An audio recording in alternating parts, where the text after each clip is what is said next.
बिल्कुल ठीक कह रहे हैं। अशोक जी मेरे साथ जुड़े हुए हैं और अशोक जी देश की राजनीति को दिल्ली से बैठ के बहुत करीब से, बहुत बारीक से देखते हैं और मुझे यकीन है, क्योंकि ये जो गेम चल रहा है पूरा पीके का, इसकी रस रस जो होगी वो अशोक जी को पता होगी, क्योंकि शरद पवार की राजनीति, शरद पवार जब सोचना भी शुरू करते हैं उससे पहले अशोक जी को पता होता है। अरे अशोक जी गेम क्या है? गेम बताइए ईमानदारी से। पीके क्या वाकई में कांग्रेस का भला करने आए थे, बिगाड़ने आए थे? और पीके जैसे आदमी पे भरोसा करने का कारण क्या था? दूसरा, क्या राहुल के और प्रियंका के कैंप अलग अलग हैं? कुछ राजनीति चल रही है पूरे मसले पे? आप प्लीज बताएं। देखिए संजय जी, जो आपका स्टार्टिंग का नरेशन था कि कांग्रेस को क्यों पीके के पास जाना पड़ा, यही बात बता देती है कि पीके का पब्लिक रिलेशंस इतना स्ट्रांग है कि आपके जैसे व्यक्ति को भी एक परसेप्शन बनाना पड़ा कि पीके के पास कांग्रेस गई। कांग्रेस पीके के पास नहीं गई थी।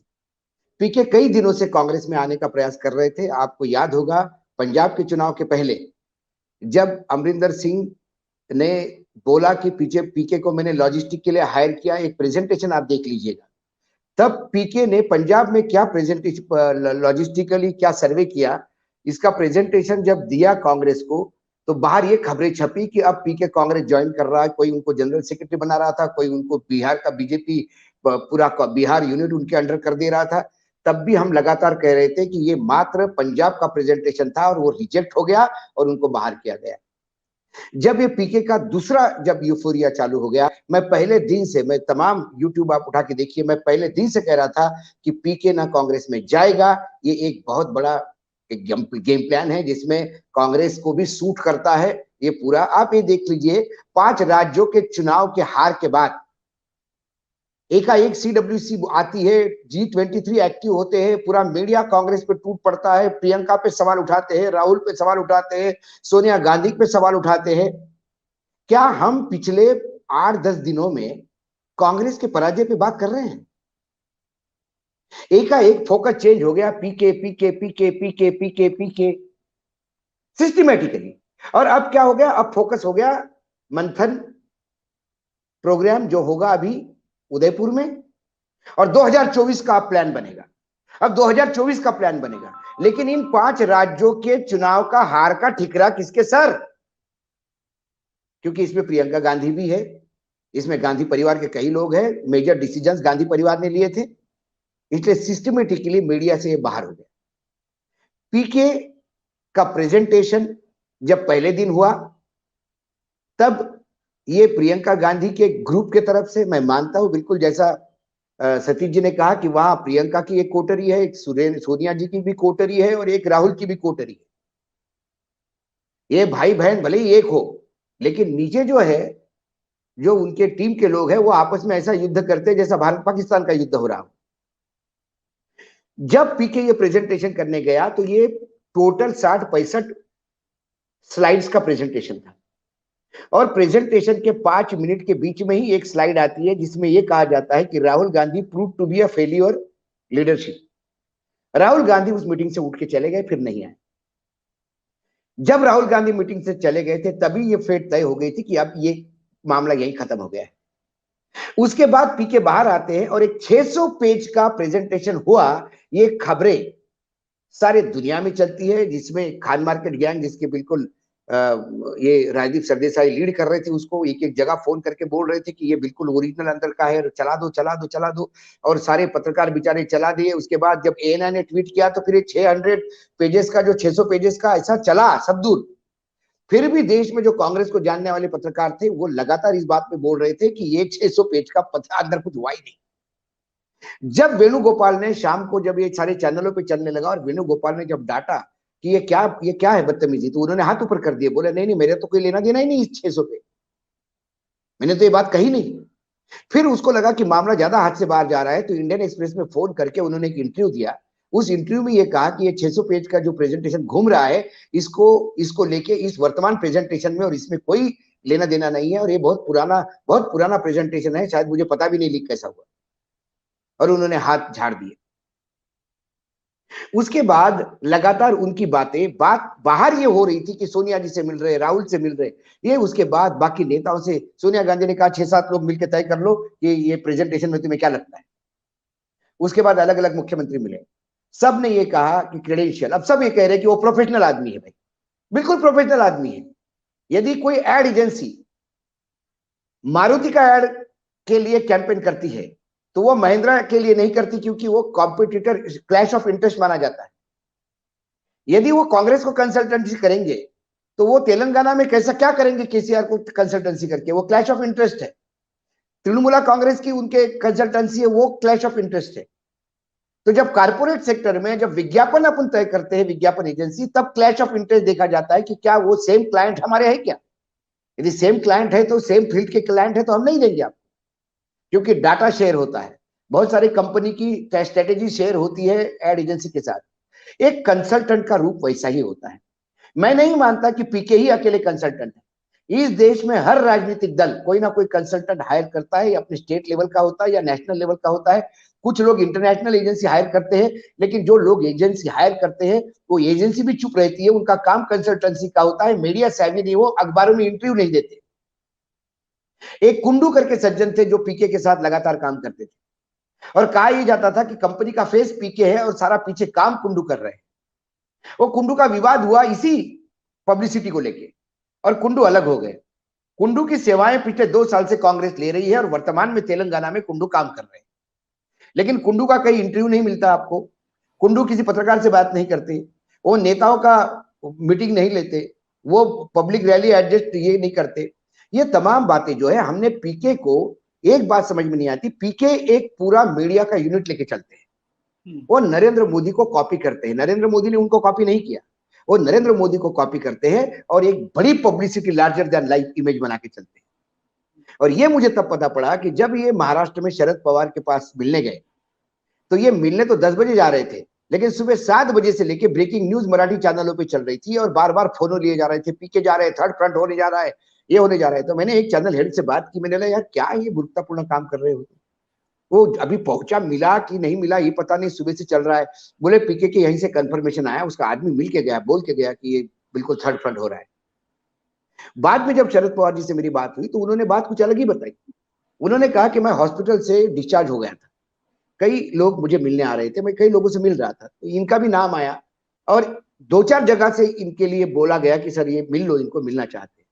तब तक मैंने भी थोड़ा बहुत नाम सुना था, तो मैंने बोला बोले आने दो। आने के बाद ये आदमी 2 घंटे मेरे सामने बैठे सोफा सेट पे, और लगातार अपना बताते रहे कि मैं पैदा कहाँ हुआ, मैं विदेशों में कहाँ काम कर रहा था, मैं पहली बार बीजेपी के साथ कैसा गया, पूरी हिस्ट्री बताई। और मैं सुनता रहा। उसके बाद नमस्ते हुआ, वो चले गए, मैं चला आया। बोले हमें पीके की क्या जरूरत, हम क्यों पीके को हायर करेंगे? लेकिन आप लोगों ने इतना पीके के भरोसे आप चल रहे हो, आपने इतना चालू कर दिया कि बस शरद पवार ने पीके को हायर किया थर्ड फ्रंट के लिए। अल्टीमेटली मुझे वक्तव्य देना पड़ा कि भैया मेरा पीके से कोई लेना देना नहीं, ना थर्ड फ्रंट हो रहा है ना कोई मैंने उसको हायर किया। ये पीके की खासियत है। तो पीके एक अभी भी खबरें छप रही है कि पीके प्रियंका को अध्यक्ष बनाना चाहते थे, इसलिए राहुल गांधी नाराज हुए, इसलिए पीके का नहीं हुआ। ये सारे खबरें का प्लांटेशन चल रहा है।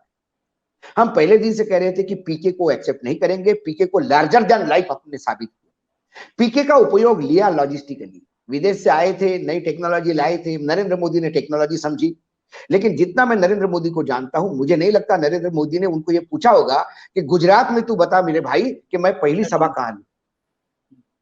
उनके पास संघ का नेटवर्क है, उनके पास बीजेपी का नेटवर्क है, और यदि पीके के साथ 2014 रिपीट हुआ है तो उसके बाद क्या बिना बगैर पीके के नरेंद्र मोदी ऐसे ही चले गए? क्या पीके को ही कॉपी करते रहे?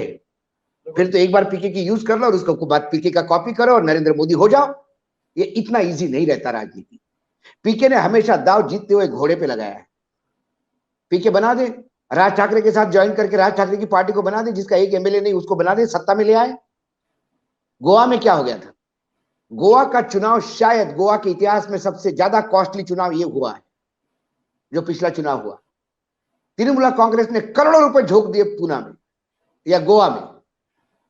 गोवा की जनता को भी समझ में नहीं आ रहा था कि चुनाव भी ऐसे होते हैं। उसके बाद क्या हुआ? कितनी सीट मिली? 1 सीट नहीं मिली। फिर इन्होंने प्रोपोगेट किया कि यदि तृणमूल कांग्रेस नहीं होती तो सत्ता में बीजेपी कांग्रेस आती। मैं आपको गोवा की इलेक्शन कमीशन के रिजल्ट्स आए हैं, इलेक्शन कमीशन के साइट पे पड़े हैं। ज्यादा सीटें नहीं है, 45 सीटें हैं वहां पे। मैं सीट बाय सीट आप स्टडी करोगे तो गोवा में एक नई पार्टी का उदय हुआ था जिसे गोवा का राज ठाकरे कहा जाता है। उस लड़के ने, युवक ने एक गोवा की अस्मिता को लेकर एक पार्टी बनाई। उसने कांग्रेस की 12 सीटें हराई है और उसके पार्टी का वो स्वयं एक अकेला एमएलए जीत के आया। आने वाले समय में गोवा में वो तो तकलीफ वाला मामला है, उसने हराया, टीएमसी ने नहीं हराया। सब वोट दिखते हैं किसको कितने वोट मिले। सही बात है, बिल्कुल सही बात है। तो पीके ये पेपर टाइगर है। तो अशोक जी जो बात पीके ने कहां चुनाव जितवाया, पीके ने जहां चुनाव जितवाया वहां बहुत सारे लोग, सतीश सिंह जैसे लोग जो बहुत अच्छी तरह से नब्ज जानते हैं, ये बहुत पहले बताते थे कि वहां कौन जीत रहा है। ऐसा कभी नहीं हुआ वहां हमने बोला कि ये हार रहा है और पीके जीत गया। और पीके का बंगाल का ये हाल देखिए, उन्होंने कह तो दिया था कि 100 से ज्यादा सीटें नहीं आएगी। ये तो हमारे जैसे कई लोग कह रहे थे कि किसी हालत में बीजेपी वहां सत्ता में नहीं आएगी। आम आदमी पार्टी को गोवा में 6.41% वोट आया है। आम आदमी पार्टी को 6.41। आम आदमी पार्टी उसका क्लाइंट नहीं थी, टीएमसी उसका क्लाइंट थी। आम आदमी पार्टी का ये दूसरा चुनाव था। मैं क्या कह रहा हूं, हाँ मैं क्या कह रहा हूं वही तो मैं आपसे कह रहा हूं। मैं तो वही तो आपसे कह रहा हूं कि बिना उनके कंसल्टेंसी के 6.41 उसको आया और तृणमूल को बिना उनके कंसल्टेंसी से पता नहीं। आम आदमी पार्टी ने वहां वोट खाए सर। मैं आपको सीट बाय सीट बता सकता हूं, जहां बीजेपी आम आदमी पार्टी नहीं होती तो भी बीजेपी जीतती। हाँ, वहां मैंने इंपैक्ट कैसा होता है। उत्तर प्रदेश में 6 सीटें हरवाई ओएसी ने, जो 500 से 1000 के बीच में बीजेपी जीती है, जहां ओएसी ने 3000 वोट खाए और मुस्लिम कैंडिडेट था, उसको बोलते वोट खाना। अच्छा, लेकिन वहां पे बीजेपी जीतती 5-10 हजार से, अशोक जी और ओएसी खाता 3000 से।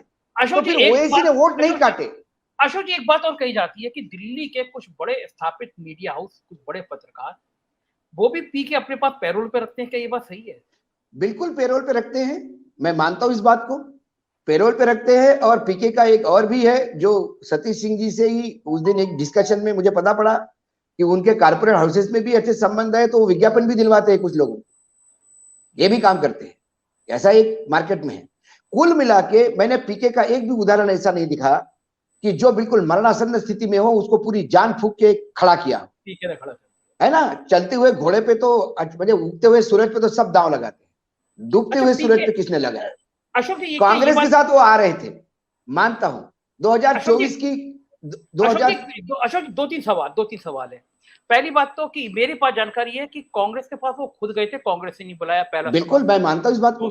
दूसरा बात ये थी कि वो बिहार का प्रदेश अध्यक्ष बनना चाहते थे शुरुआत में, फिर वो सोनिया गांधी के सलाहकार बनना चाहते थे। उन्होंने अपने मित्रों के बीच में एक बात बहुत बार कही थी कि एक बार यदि बिहार कांग्रेस मेरे हवाले कर दे तो मैं कांग्रेस को सत्ता में लेके आऊंगा और फिर मुख्यमंत्री बन के दिखाऊंगा। ये भी बात उन्होंने कही थी। किसी भी कंसर्ट, देखिए क्या होता है संजय जी, हमने ऐसे कई पत्रकार देखे जो राजनीति में उतरते हैं और बहुत असफल हुए हैं। राजीव शुक्ला जैसे बहुत कम नाम है कि तो थोड़ी सफलता की सीढ़ी चढ़ गए, क्योंकि वो पत्रकार थे नहीं, पहले दिन से ही राजनीतिज्ञ थे।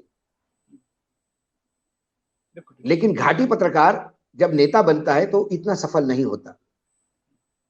ये हम बार बार कहते हैं। अच्छा क्रिकेट कोच होता है, वो अच्छा प्लेयर नहीं बन सकता, जरूरी नहीं उसको अच्छा। आचरेकर अपने जीवन में सचिन तेंदुलकर नहीं बन पाए, लेकिन उन्होंने सचिन तेंदुलकर घड़ाया। तो हर एक का रोल डिफाइन होता है। आप स्ट्रैटेजिस्ट है तो स्ट्रैटेजिस्ट ही रहिए। आप जब नेतागिरी करते हैं तो फिर ये सामने आ जाता है। इसमें कांग्रेस में कौन दुखी हुए? कांग्रेस में कोई दुखी नहीं हुआ। कांग्रेस को मालूम था कि मैं बिल्कुल सिंह साहब के साथ हूं इस मामले में। कांग्रेस को मालूम था कि ये आ भी जाएगा तो ये 15 दिन में भग जाएगा, जैसा पिछली बार खाट पे चर्चा करके खाट लेके चले गया। क्योंकि ये सिर्फ रीजनल पार्टीज के साथ कर सकता है। मोदी जी ने जब देख लिया कि चुनाव हम लड़े, ब्रांड हमारा बिका, गुजरात पैसा हमने खर्चा किया, सारी अडवाणी जी को ठिकाने हम लगा रहे हैं, सब कुछ कर रहा है और हमारे जीत का, प्रधानमंत्री बनाने का पूरा क्रेडिट जो है ये आदमी ले रहा है, तो वो कैसे सहन करेंगे? उन्होंने उठा के फेंक दिया। ये जिस पार्टी में जाते वहां झगड़े भी होते हैं। आप जनता दल यूनाइटेड देखिए, आप तृणमूल कांग्रेस देखिए, केसीआर के यहाँ पे भी कविता और उसके भाई को लेके जो अनबन हुई उसमें इसका बड़ा रोल था। आप यदि तेलंगाना के पत्रकारों से पूछेंगे तो आपको पूरी हिस्ट्री बता देंगे। जब ये वहां पे आए यूपी में, और ये लखनऊ की बात है, आप इसमें से कई लोग जो अभी लखनऊ का किसी ने उदाहरण दिया, लखनऊ के एक मीटिंग में इन्होंने बड़े बड़े सीनियर कांग्रेसियों को चुप करवाया कि आपको समझ में नहीं आता, जो मैं कहता हूँ वही करो। और फिर प्रकाश जोशी नाम का जो सेक्रेटरी था वो उठ के खड़ा हो गया और उसने बिल्कुल लताड़ा ही। आप क्या समझते हैं, किसके बारे में बात कर रहे हैं आप हमको कांग्रेस मत समझाइए, आप स्ट्रैटेजी बताइए।